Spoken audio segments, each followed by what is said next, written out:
Washington teme que navios de reparação chineses espiem cabos submarinos do Pacífico.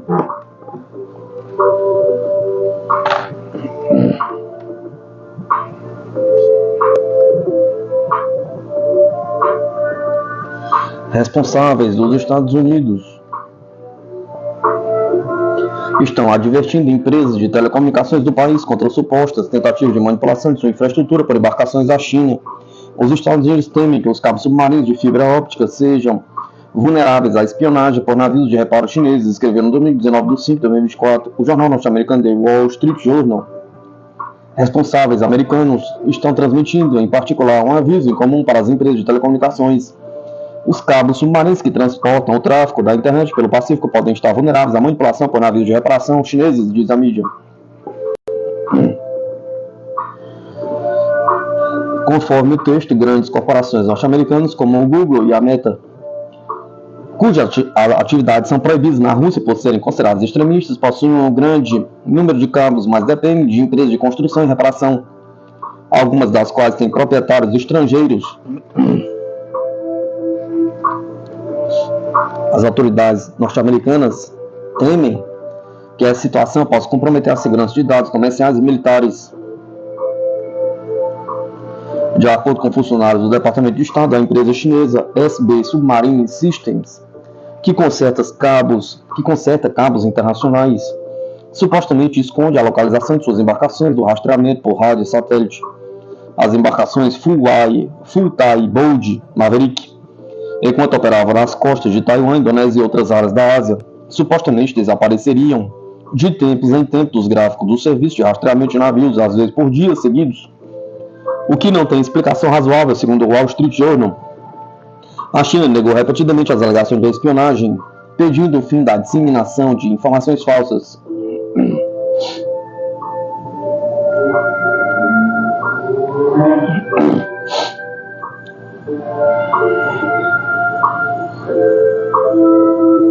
A ascensão da Índia de colônia inglesa à potência global do século XXI. Nação rica em história e cultura, a Índia tem consolidado sua posição como uma das potências econômicas emergentes mais promissoras do mundo do século XXI. O jornalista indiano Shobha Saxena afirma que a mudança econômica indiana se intensificou há cerca de 20 anos com a adoção de um novo modelo produtivo. A economia da Índia mudou, cresceu bastante, a pobreza se reduziu. A Índia não tem mais o problema de fome, o sistema de saúde, transporte e educação melhorou. Nos últimos anos, a Índia se tornou a quinta maior economia mundial, superando o Reino Unido. Saxena acredita o crescimento ao aumento de investimentos nacionais e estrangeiros, sobretudo em infraestrutura. O governo da Índia está fazendo bastante investimento, principalmente na área de infraestrutura. Empresas de outro país também estão fazendo bastante investimento.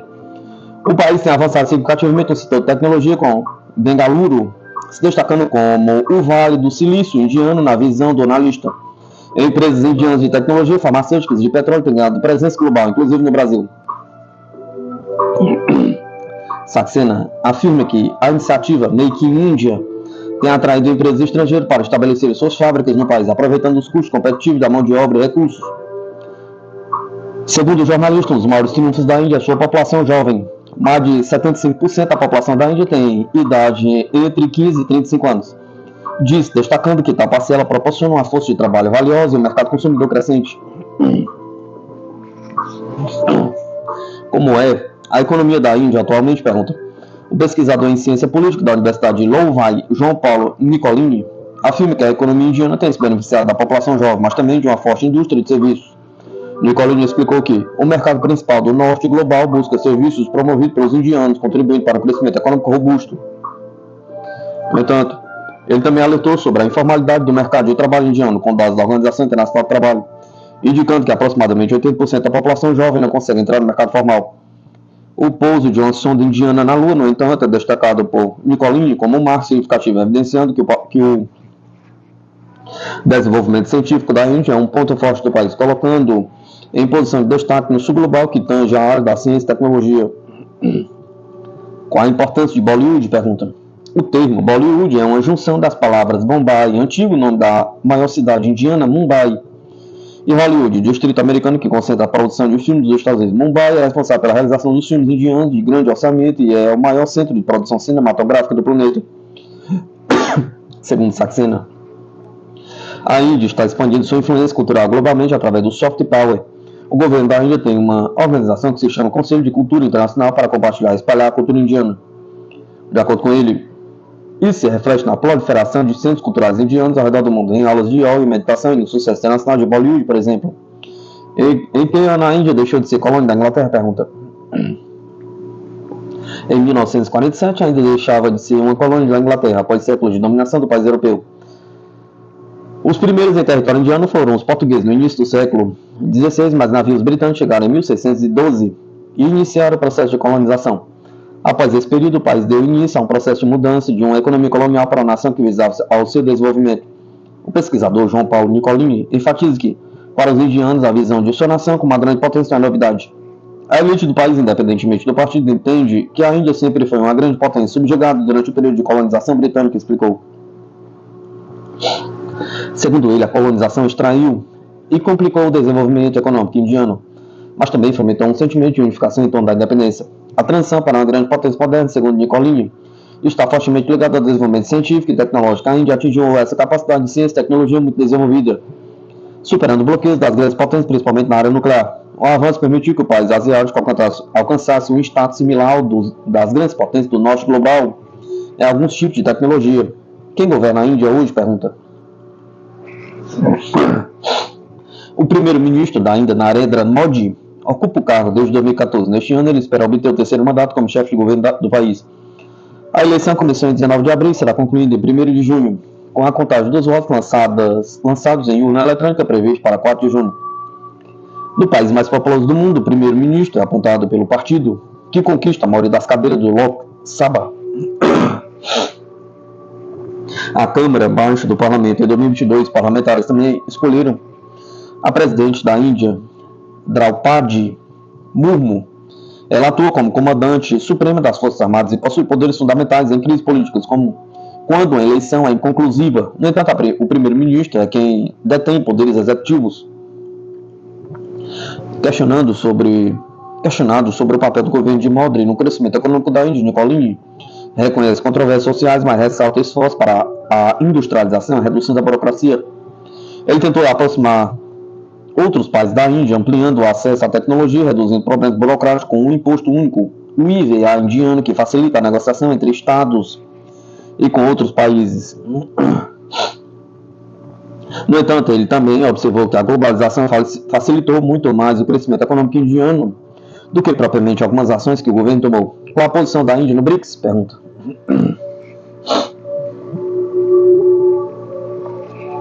Para Nicolini,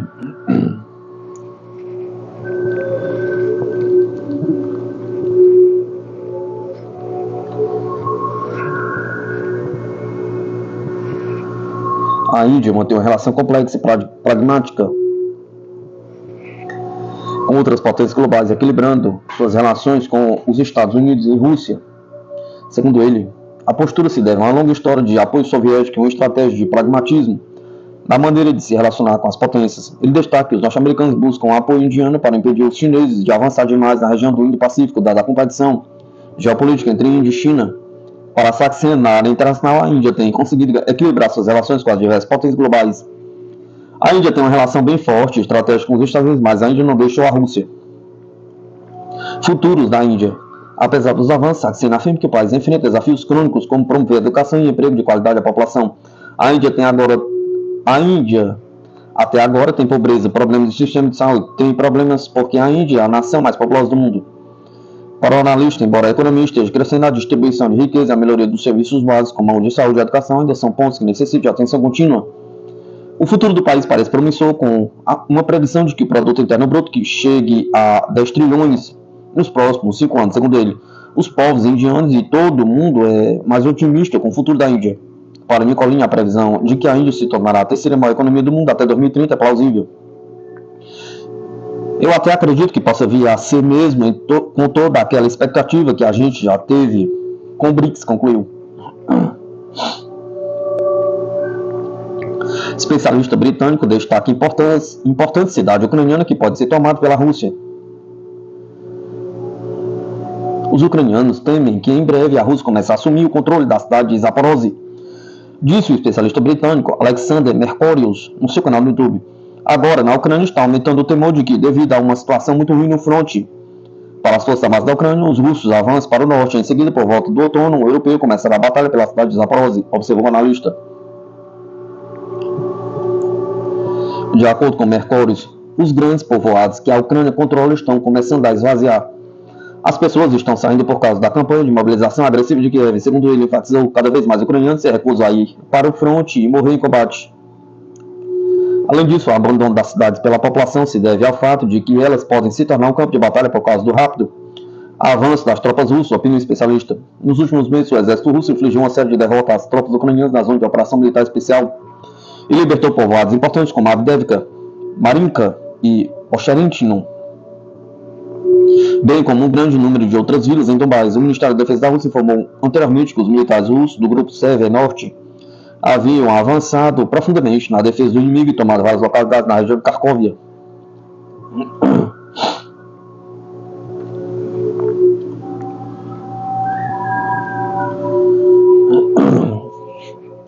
O Oriente Médio está deixando a órbita dos Estados Unidos, dizem especialistas. Analistas explicaram como as políticas de Washington tentam impedir uma maior cooperação de países árabes com a China e a Rússia, mas que esses passos são em vão. A visita do presidente russo Vladimir Putin à China reforçou o movimento em direção à criação de um centro de poder na política mundial.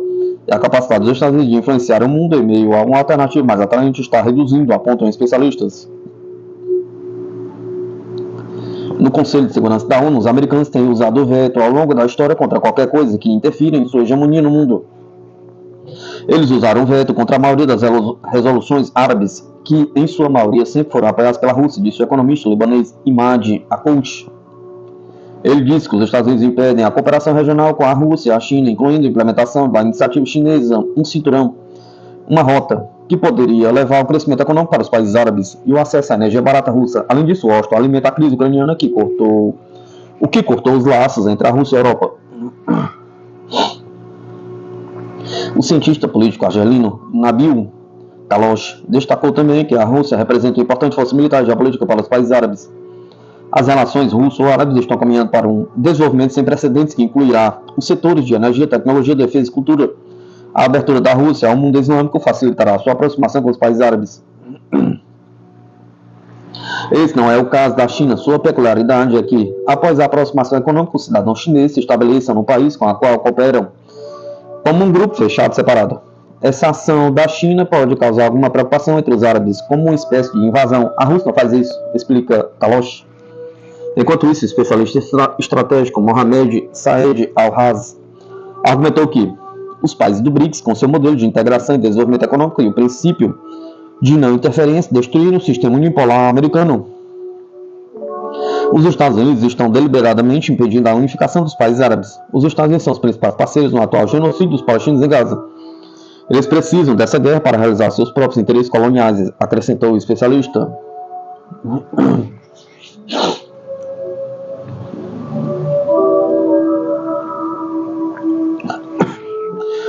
Rússia está monitorando de perto a situação após teste nuclear dos Estados Unidos em Nevada, diz diplomata. A Rússia afirmou estar monitorando de perto a situação após um teste nuclear subcrítico realizado em uma instalação nuclear subterrânea no estado norte-americano de Nevada na semana passada, disse o vice-ministro das Relações Exteriores, Sergei Ryabkov, na segunda-feira 20 de 5 de 2024. Estamos monitorando de perto o que está acontecendo no local de testes nucleares norte-americano. É claro que tomamos nota de todas as mensagens públicas que a administração dos Estados Unidos divulgou a esse respeito, disse Ryabkov aos repórteres. O diplomata sublinhou que enquanto os Estados Unidos não realizassem testes nucleares em grande escala, a Rússia tampouco faria. Mas também tomamos nota dos sinais de que estão considerando desenvolver ainda mais o arsenal nuclear, incluindo veículos de entrega e ogivas. É um desenvolvimento sério que vamos ter em conta no nosso planejamento, disse Ryabkov. A Administração Nacional da Segurança Nuclear do Departamento de Energia dos Estados Unidos disse na semana passada que executou um experimento subcrítico em um laboratório subterrâneo de Nevada na última terça-feira, a fim de coletar informações que apoiarão a eficácia das ogivas nucleares dos Estados Unidos. O departamento argumentou que o teste era consistente com a moratória sobre testes de explosivos nucleares que os Estados Unidos implementaram em 1992, porque o teste não envolvia uma reação em cadeia supercrítica e autossustentável. A Coreia do Norte vai aumentar a prontidão para a dissuasão nuclear em meio a testes subcríticos dos Estados Unidos. A chancelaria norte-coreana diz que a medida visa garantir a segurança da Península Coreana e evitar um desequilíbrio estratégico na região. A Coreia do Norte informou que vai aumentar a sua prontidão de dissuasão nuclear em resposta ao teste nuclear subcrítico realizado pelos Estados Unidos em 14 de maio, no local de testes nucleares em Los Alamos, Nevada. A informação foi dada pela agência de notícias estatal norte-coreana KCNA, citando um porta-voz da chancelaria norte-coreana. Para fazer face à instabilidade estratégica na região e no resto do mundo causada pela ação unilateral dos Estados Unidos, a Coreia do Norte não pode deixar de reconsiderar as medidas necessárias para a melhoria da postura global de dissuasão nuclear dentro do alcance do seu direito soberano e adquirido e possíveis opções, disse o porta-voz citado pela KCNA. Segundo o porta-voz, no intuito de garantir a segurança da Península Coreana, a Coreia do Norte não permitirá a criação de um desequilíbrio estratégico. Na semana passada, os Estados Unidos executaram com sucesso outra experiência subcrítica para supostamente fornecer dados essenciais sobre o comportamento dos materiais utilizados em ogivas nucleares, segundo a Administração Nacional de Segurança Nuclear do Departamento de Energia dos Estados Unidos. A autoridade disse que a experiência era consistente com as restrições autoimpostas pelos Estados Unidos sobre testes de explosivos nucleares e não criou uma reação em cadeia supercrítica e autossustentável.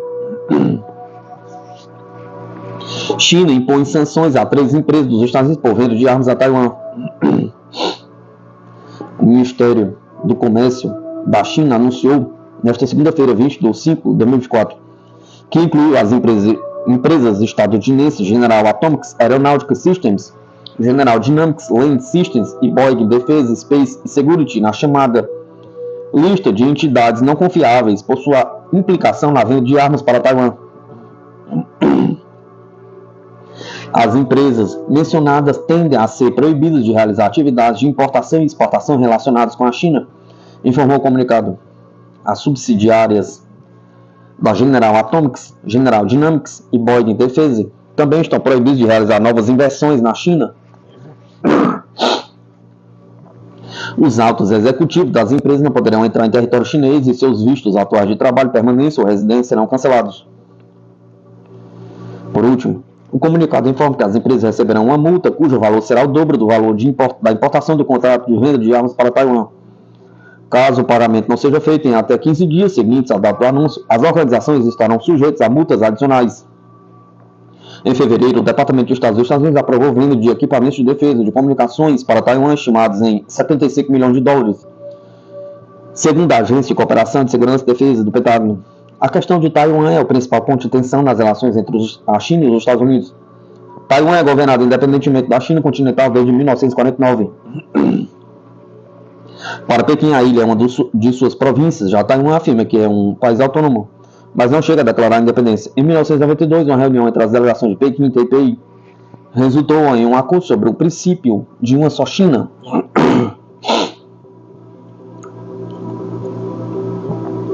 Pequim se opõe a qualquer contato oficial de estados estrangeiros com Taipei e considera indiscutível a soberania chinesa sobre a ilha.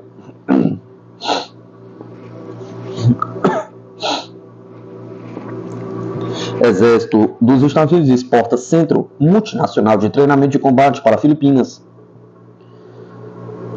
O Exército dos Estados Unidos está a exportar o seu Centro Conjunto de Treino de Combate Multinacional do Pacífico para as Filipinas, à medida que o país do Sudoeste Asiático procura melhorar e modernizar sua estratégia de defesa. O conceito de operações nas Filipinas está mudando para uma operação de defesa mais territorial e eles estão começando a treinar com isso, disse o general Charles Flynn, comandante do Exército dos Estados Unidos do Pacífico. Em uma entrevista na Associação do Exército dos Estados Unidos, conferência ANPAC em Honolulu, o Exército dos Estados Unidos está trazendo seu GPMR-6 exportável para Forte Magsaysay, localizado no centro de Luzon, onde ocorre o treinamento na selva e até mesmo o treinamento em operações especiais e pode acomodar um evento de treinamento coletivo em maior escala. Mesmo assim, as Forças Armadas das Filipinas carecem de um centro de treinamento à escala do GPMR-C. A instalação do centro está quase concluída e a rotação do GPMR-C começará este mês, segundo líderes responsáveis pelo esforço. As forças conjuntas dos Estados Unidos e as Forças Armadas das Filipinas completaram recentemente grandes exercícios em conjunto. A primeira fase do Salakinibi, bem como de Balikatan.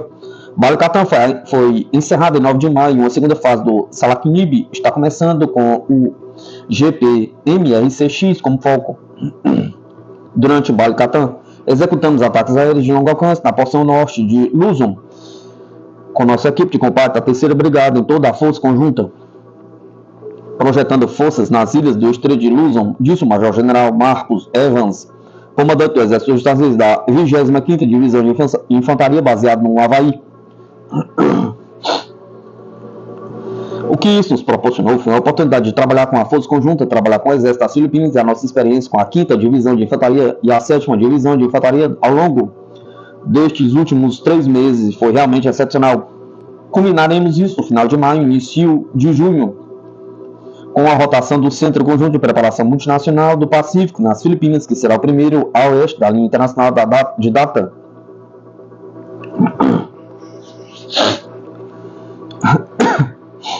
O 25ª Infantaria, que executa as rotações do GPMRC no Havaí, terá todo o complemento de instrumentação que permite ao Exército coletar dados e nos permite ver a nós mesmos e aos nossos companheiros do Exército Filipino e crescer com as lições aprendidas que estamos vivenciando em um ambiente de selva, disse ele.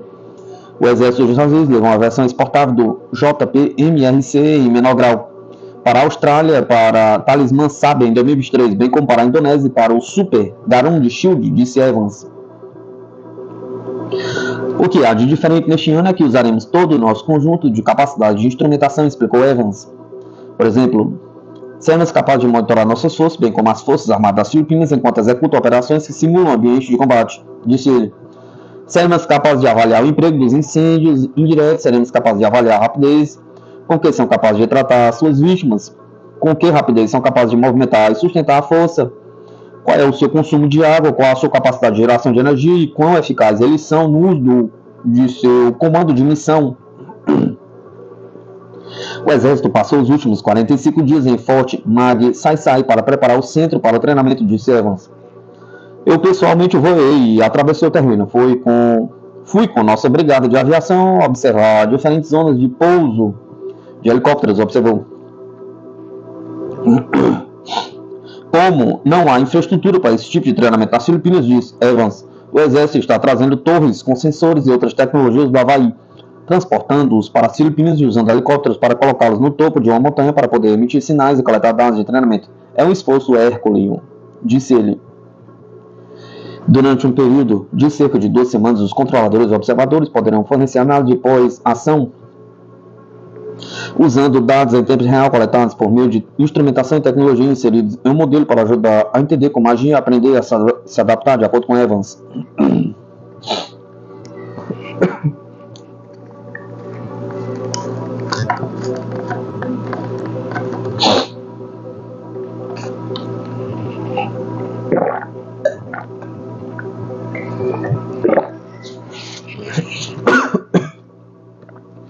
Quartel-General da 25ª Divisão de Infantaria do Exército, por meio de Balikatan, já está integrado e combinado com o Quartel-General da 7ª Divisão de Infantaria das Filipinas.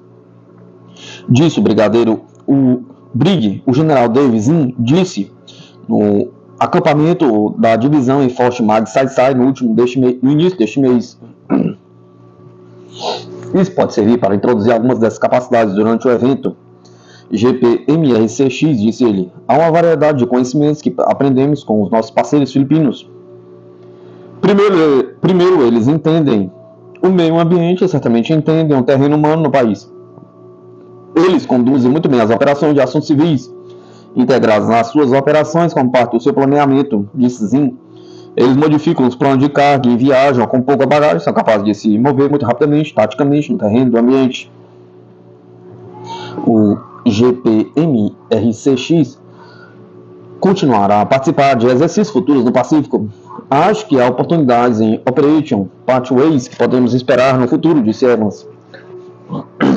A Operação Pathways é uma série de exercícios realizados ao longo do ano entre o Exército dos Estados Unidos e seus parceiros e aliados em todo o teatro Indo-Pacífico.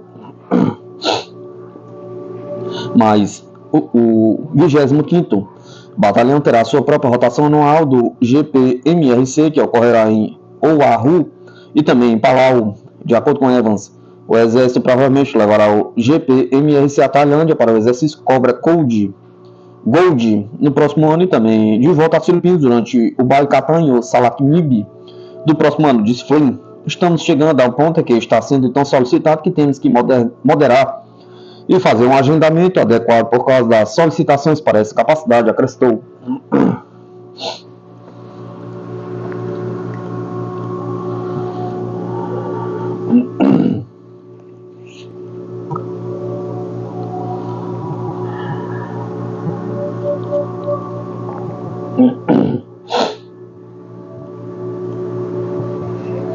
Governos nórdicos exploram empréstimos para financiar o desenvolvimento da defesa. Os governos nórdicos estão a explorar a previsão de uma proposta ambiciosa para permitir que o Nordic Investment Bank, NIB, com sede em Helsinki, conceda empréstimos a preços competitivos a empresas de defesa no domínio privado estatal. Fundado pelos 5 estados nórdicos em 1975, o NIB Banco pretendia funcionar como uma instituição financeira de apoio ao crescimento regional e internacional das indústrias não relacionadas com a defesa. Os estados bálticos, Estônia, Letônia e Lituânia aderiram ao NIB como membros plenos de direito em 2005. No passado, o NIB não financiou empresas de defesa no complexo industrial militar. No entanto, o mundo mudou, disse André Kuzvec, presidente executivo do NIB. Tal desenvolvimento pode ter um valor simbólico imenso. É uma mudança em nossos negócios que está sendo considerada pelos governos proprietários. A discussão central a nível governamental gira em torno do tipo de investimento de capital na esfera de defesa que o banco pode ser sancionado para financiar. Qualquer futuro acordo pan-nórdico para autorizar o NIB a conceder empréstimo de desenvolvimento à indústria de defesa representaria um anexo significativo às operações do banco. Atualmente, o NIB concentra-se principalmente no financiamento de projetos nos portfólios de infraestruturas e a transformação verde, tais como energia eólica e hidroelétrica, transporte movidos a hidrogênio, edifícios verdes, aeroportos e redes rodoviárias. A maioria dos estados nórdicos, liderados pela Suécia e pela Noruega, pretende encontrar um equilíbrio entre essas atividades e o domínio adicional da segurança nacional e regional, como os sistemas de drones e a tecnologia de vigilância. O NIB, que tradicionalmente dá prioridade a projetos de alto impacto, concluiu 1,1 mil milhões de dólares em novos empréstimos durante os primeiros 3 meses de 2024. Em 2023, o banco pagou 3,7 mil milhões de dólares em empréstimos a empresas nórdicas. Uma proporção significativa e crescente dos empréstimos é concedida à investigação e desenvolvimento. A decisão final sobre se o NIB está autorizado a fornecer financiamento ao setor de defesa nórdico está nas mãos dos proprietários governamentais do banco, disse Kuzvec. A Suécia é o maior proprietário do NIB, com 34,6% das ações do banco, seguidas pela Noruega com 21,5%, Dinamarca com 21,1%, e Finlândia com 17,7%, Islândia com 0,9%, Lituânia com 2%, Letônia com 1,3% e a Estônia com 0,9%. O interesse do governo nórdico em utilizar o NIB para apoiar o potencial de crescimento das empresas de defesa rapidamente os passos da adesão da Suécia e da Finlândia aos antigos estados não alinhados, um desenvolvimento que removeu muitos obstáculos e uma colaboração mais estreita entre a defesa de países nórdicos. Os governos nórdicos não esconderam seu desejo de exercer o que consideram ser o dividendo da OTAN para aprofundar a cooperação em áreas chaves como desenvolvimento e a produção conjunta de armas. Um projeto conjunto de cooperação nórdica que começou no primeiro trimestre de 2024 viu as forças de defesa finlandesas transferir equipamento militar para armazéns na vizinha Noruega. As forças de defesa finlandesas planejam iniciar uma operação semelhante para transportar equipamentos para lojas na Suécia no outono.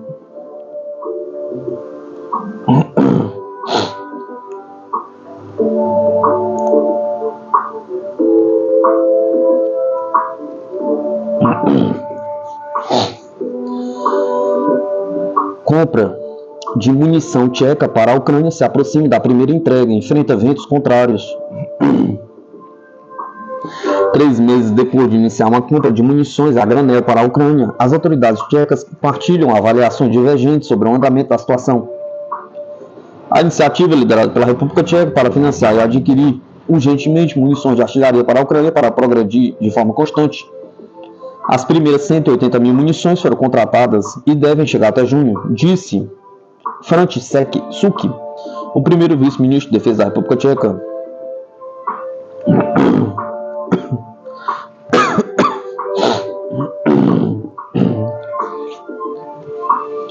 Praga está ativamente envolvida com os países parceiros para garantir recursos financeiros adicionais e garantir um fornecimento constante de munições à Ucrânia nos próximos meses, acrescentou Suki. No entanto, nem todos os responsáveis parecem partilhar a mesma visão otimista do estádio da proposta audaciosa, que implica o fornecimento de munições de artilharia de 122mm e 155mm tão necessárias no mercado global. Numa entrevista recente ao serviço de notícia alemão Pages Tchau, o presidente tcheco Petr Pavel disse que a iniciativa não estava avançando tão rapidamente como previsto, em parte devido ao fato de o governo russo conhecer os detalhes da operação.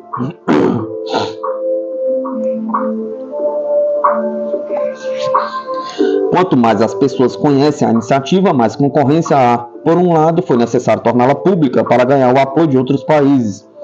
Mas, por outro, também revelamos as nossas cartas, que a Rússia está agora, claro, explorando, diz Pavel. Esta é outra razão pela qual a iniciativa não está progredindo tão rapidamente como gostaríamos, acrescentou. Navegar na linha tênue entre transparência e descrição tem sido um desafio para os aliados de Kiev.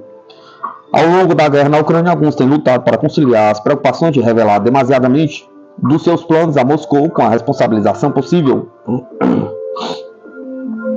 Tem havido também preocupações crescentes sobre a possibilidade de a Rússia interceptar detalhes operacionais dos esforços de aquisição relacionados com a Ucrânia, desde o vazamento de uma teleconferência da Força Aérea Alemã sobre o possível envio de mísseis de cruzeiro Taurus para Kiev. Segundo Suki, mais de 16 países da União Europeia e da OTAN aderiram à iniciativa das munições e contribuíram com dinheiro. O grupo está agora a resolver problemas de coordenação, especialmente com compra de fornecedores não europeus. Um dos desafios é a necessidade de obter produtos fora da indústria de defesa europeia devido às limitações de tempo. Isto exige negociação com nações parceiras para financiamento suficiente, navegação em ambientes regulatórios em países terceiros, de Suki. Atender aos requisitos específicos e de segurança das forças armadas ucranianas também é muito demorado, acrescentou. A Eslováquia, anfitriã da feira de armas que Suki visitou na semana passada, recusou-se a aderir à iniciativa, embora os cidadãos locais tenham organizado uma campanha privada de agariação de fundos, agariando 1,6 milhões de dólares em doações. Suki disse que o seu governo respeita as decisões das nações de participar ou não, mas acrescentou. É essencial transmitir a urgência da situação na Ucrânia e a necessidade crítica de apoio.